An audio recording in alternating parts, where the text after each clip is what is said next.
up, let's go. Who wants our... Right underneath those towers. Berlatar di kota Paradise, California Utara, cerita diawali dengan memperlihatkannya seorang supir bus sekolah bernama Kevin yang terlihat sedang mengantarkan anak-anak pulang ke rumahnya. Selesai dengan itu, Kevin pun langsung meluncur ke pangkalan. Sebelum pulang, Kevin pun menemui sang majikan yang kita panggil saja si bos, yang terlihat sedang sibuk menelepon di tengah kondisi keuangannya yang kurang baik. Kevin meminta tambahan jam kerja dengan harapan bisa menambah penghasilannya. Namun apa respon si ibu bos? Kevin sendiri diketahui sedang pisah dengan istrinya yang lebih memilih pria lain yang lebih mapan dan mampu memenuhi gaya hidupnya. Sehingga saat ini Kevin hanya tinggal bersama 3 orang saja, yaitu ibunya yang sudah tua renta dan putranya yang sudah remaja. Akibat perceraian Kevin dan istrinya, sang anak yang bernama Shaun berubah menjadi sosok pemalas yang enggan untuk melanjutkan sekolah. Kevin mencoba memberi pengertian dengan menjelaskan bahwa dirinya sudah capek-capek kerja. Kok kamu malas? Shaun menolak dinasihati sampai akhirnya Kevin pun menjadi naik darah tinggi.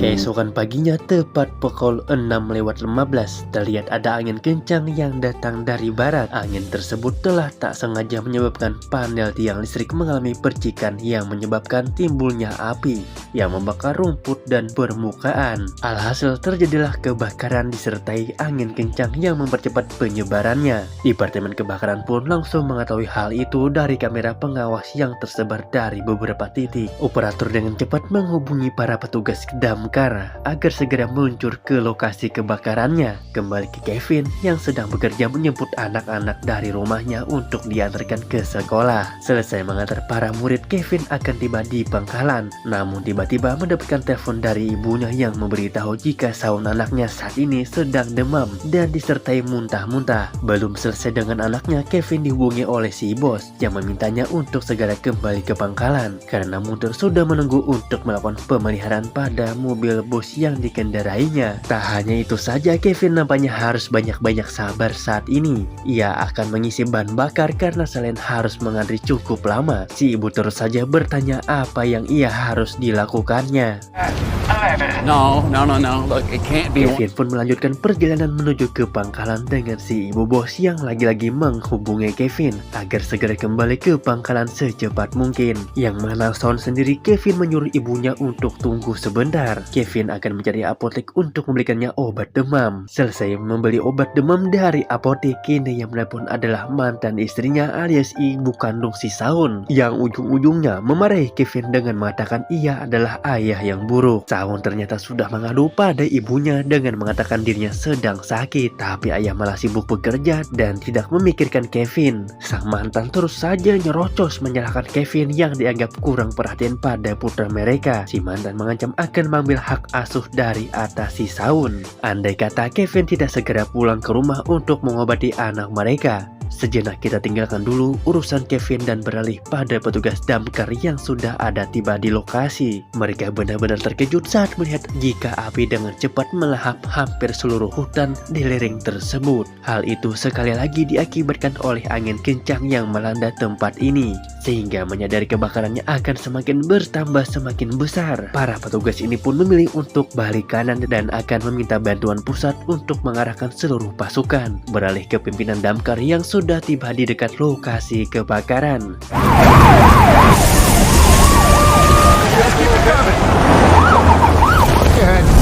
I don't know about this, Jeff. Let's stick with it. We've got a serious situation developing. Be advised. Mereka terlihat panik saat menyadari jika api akan dengan cepat menyebar ke kota Paradise. Tak ingin membuat seluruh warga panik, para pimpinan damkar ini pun memilih untuk tidak langsung melakukan evakuasi, melainkan mengirim 2 pesawat pembawa air untuk memadamkan penyebaran apinya. Karena angin yang terlalu kencang, kedua pesawat ini pun tak mampu menghentikan penyebaran api. Tak lama mereka pun mendapatkan telepon dari seorang petugas damkar yang kebetulan berada di lokasi atau zona zona kebakaran. Ia memberitahu jika api sudah sampai di pemukiman warga dan membakar hampir seluruh rumah yang ada. Ia tak punya waktu untuk kembali dan memilih untuk menyamarkan beberapa warga yang masih berada di lokasi. Selesai mengevakuasi beberapa warga yang ia temukan, si petugas pun kesulitan mencari jalan lain agar bisa keluar dari zona kebakaran. Melihat ada sungai di depan, si petugas pun menyuruh para warga untuk turun dari mobilnya dan bercebur ke dalam air sungai guna melindungi diri mereka dari api yang akan datang. Get as far out as you can! The initial wave is passed! Lucas, we have a plan. We stick to it. We're going. Beralih ke sebuah sekolah yang lokasinya berada paling dekat dengan titik kebakaran. Ada sekitar 23 murid yang belum pulang karena para orang tuanya mengalami kendala setelah adanya peringatan evakuasi. Mereka, para murid, tak mau harus mengantarkan ke titik penjemputan yang sudah ditentukan, yaitu sebuah sekolah dasar yang jaraknya kurang lebih dari 10 menit dari tempat ini. Karena mobil dan para guru dan kepala sekolah tak akan muat untuk semua murid, Mary pun menghubungi ibu bos sang pemilik pangkalan bus. Barangkali bisa mengirimkan 1 unit busnya untuk mengangkut semua murid-muridnya. Tonight. Yes, tonight. East of Pence Road. Estimate about 4,000 residents. Okay. Tanpa pikir panjang, si ibu bus langsung mengumumkan berita ini lewat alat komunikasi untuk mencari 1 supir yang bisa melawan pekerjaan ini. Dari sekian banyak supir yang masih ada di jalan, hanya Kevinlah satu-satunya supir bus yang tidak ada muatan. Dan Kevin memilih untuk menjemput 23 murid agar bisa kembali pada orang tuanya. Di tengah kemacetan lalu lintas yang sangat parah, Kevin akhirnya bisa sampai di lokasi dan langsung menemui ibu Mary untuk mengantarkan para murid pergi menuju ke titik penjemputan. Find a scene on the bus then.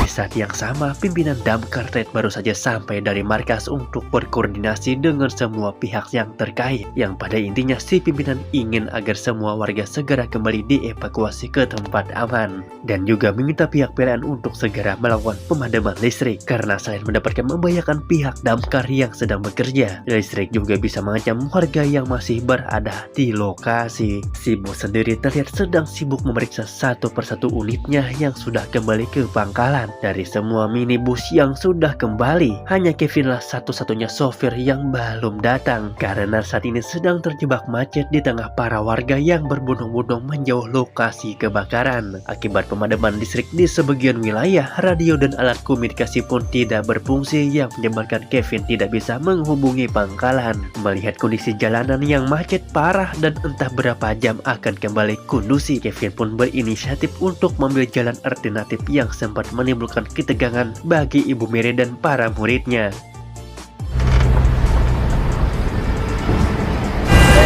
Mary, take a seat. Si bos sendiri terlihat masih berada di pangkalan dengan menghubungi Kevin untuk mengetahui apakah ia sudah sampai apa belum. Di saat yang sama terdengar peringatan di radio yang memberitahu jika pangkalan ini sebentar lagi akan masuk dalam zona kebakaran. Sehingga tak punya waktu lagi si bos dan para karyawannya harus segera pergi meninggalkan tempat ini. Copy that.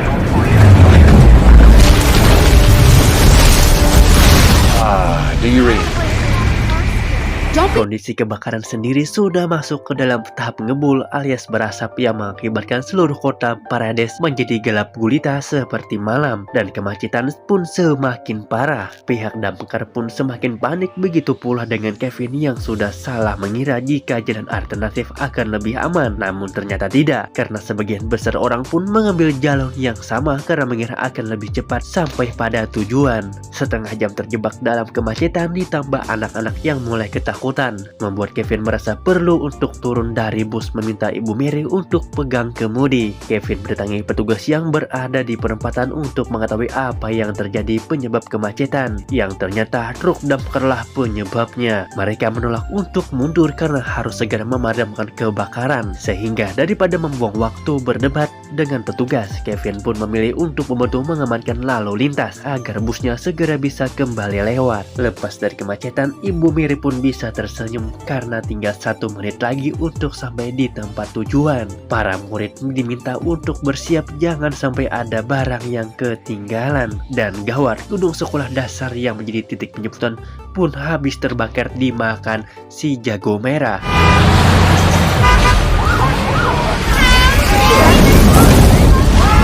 Tua murid pun tak ada yang menunggu di sana karena semua orang sudah diperintahkan untuk pergi ke tempat evakuasi.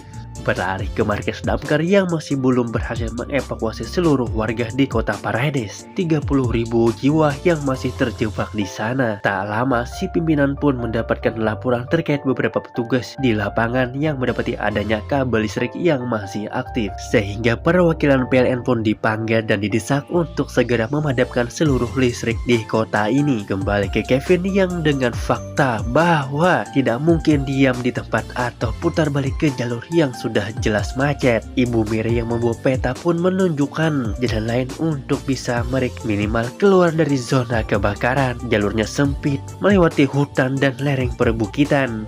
Tapi hanya itulah satu-satunya jalur tercepat untuk mereka bisa lolos dari zona bahaya ini. Beberapa menit berkendara di lalu lintas yang masih macet, tapi lebih mendingan. Kevin dan penumpang pun harus mengalami momen menegangkan saat tiang dan kabel listrik mulai runtuh berjatuhan ke tengah jalan. It's falling! Team, you've got 20... Dengan itu, semua orang pun kembali dibuat panik saat para penjara mulai bermunculan sambil menenteng senjata api. Mereka berebut mencari kendaraan yang masih berfungsi. Salah satunya adalah mobil bus yang Kevin kendarai. Sehingga beruntung Kevin bisa mengandalkan situasi dan segera pergi dari sana. There's a drop-off. Sementara di tempat evakuasi, ibu bus terlihat baru sampai di sana dan segera mencari keberadaan Kevin dan busnya yang hilang. Semua supir mengatakan tidak tahu dan belum melihat Kevin sampai akhirnya celakalah ibu bus yang harus bertanggung jawab kepada orang tua murid yang ada di sana. Kembali ke Kevin akibat kebakaran yang semakin membesar. Asap pun perlahan masuk ke dalam bus melalui saluran udara sehingga mereka terpaksa harus mematikan pendingin yang berakibatkan pada panasnya suhu di dalam bus itu sendiri. Kembali ke Kevin akibat kebakaran yang semakin membesar. Asap pun perlahan masuk ke dalam bus melalui saluran udara sehingga mereka terpaksa harus mematikan pendingin yang berakibatkan pada panasnya suhu di dalam bus itu sendiri. Alhasil anak-anak pun mengeluh kepanasan dan kehausan sehingga Kevin dan Ibu Mary harus mencari air untuk menenangkan mereka semua. Berlokasi di sebuah pom bensin dan minimarket, Mary akan turun untuk mencari air sementara Kevin diminta untuk jaga anak-anak. Tepat saat Ibu Mary menemukan 1 dus botol air minum, Kevin tak sengaja melihat ada sebuah tangki berisi bahan bakar yang mana bertepatan dengan itu. Angin kencang sedang membuah api dari kejauhan sampai akhirnya. Tak lama setelah Ibu Mary kembali, api pun mulai menyebar akibat bahan bakar yang meluber kemana-mana. Namun Kevin mencoba untuk tetap tenang hingga berhasil menemukan jalan keluar. Setelah keluar dari pemukiman, kini Kevin harus berjuang melewati lereng bukit yang ketika oleng sedikit saja tamatlah riwayat mereka semua. Selesai melewati jalan sempit, Kevin pun bertemu dengan beberapa warga yang justru berjalan menuju arah yang berlawanan. Salah satu warga mengatakan jika jalur yang akan Kevin lalui di depan sudah dikuasai oleh api. Alhasil mereka pun tetap pada tujuannya masing-masing. Kevin yang ragu pun kembali turun dari bus untuk memastikan sendiri kondisi di depan seperti apa. Dan benar, semua jalan semua wilayah sudah dikelilingi oleh kebakaran. Artinya mereka semua terjebak di tempat ini dan tidak ada jalan keluar selain diam dan pasrah kepada Tuhan.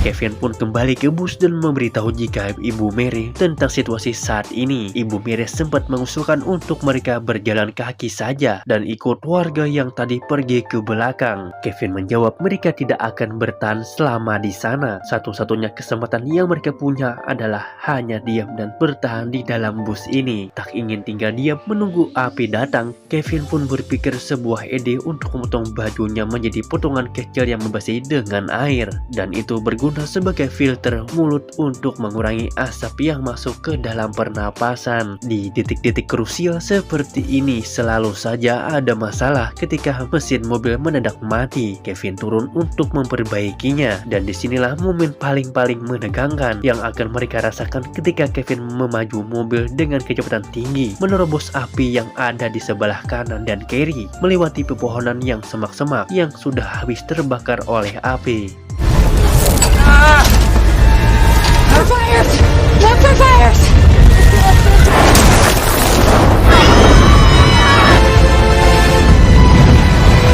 Harap-harap cemas menunggu anak mereka datang, para orang tua seketika berdiri saat melihat Kevin dan busnya datang meskipun dengan kondisi yang agak sedikit lutung atau hangit atau latar. Selesai mengantarkan penumpangnya dengan selamat, Kevin pun turun dan menemui bosnya yang tidak semenyebalkan sebelumnya. Beliau terlihat sangat bangga dan berterima kasih kepada Kevin atas perjuangan yang Kevin lakukan. Selesai dengan orang lain, kini Kevinlah yang harus berharap-harap cemas mencari keberadaan ibu dan putranya yang sampai saat ini belum ada kabar. Kevin akhirnya menemukan sang ibu yang berhasil dievakuasi setelah dibantu oleh tetangganya yang baik hati. Namun untuk Shaun, Kevin tampaknya harus pasrah menerima fakta bahwa Shaun lebih memilih pergi dan tinggal bersama ibunya. Dengan Kevin hanya seorang supir bus ini. Tak lama setelah kebakaran mereda, Kevin pun mengunjungi bekas rumahnya yang terakhir kalinya kondisinya sudah hangus terbakar bersama dengan kenangan indah bersama Shaun kecil yang lucu dan imut. Dan pucuk dicinta selangkangan Dajjal pun tiba. Shaun datang bersama sang mantan yang kasihan melihat Kevin yang jauh dari putranya. Setelah peristiwa kebakaran terjadi, dikabarkan ada sekitar 13.500 rumah hancur dan 85 nyawa melayang. Penyidik menyimpulkan jika PLN lah disalah dan bertanggung jawab atas kebakaran yang terjadi. Pihaknya mengaku bersalah dan membayar denda sejumlah yang ditentukan di persidangan.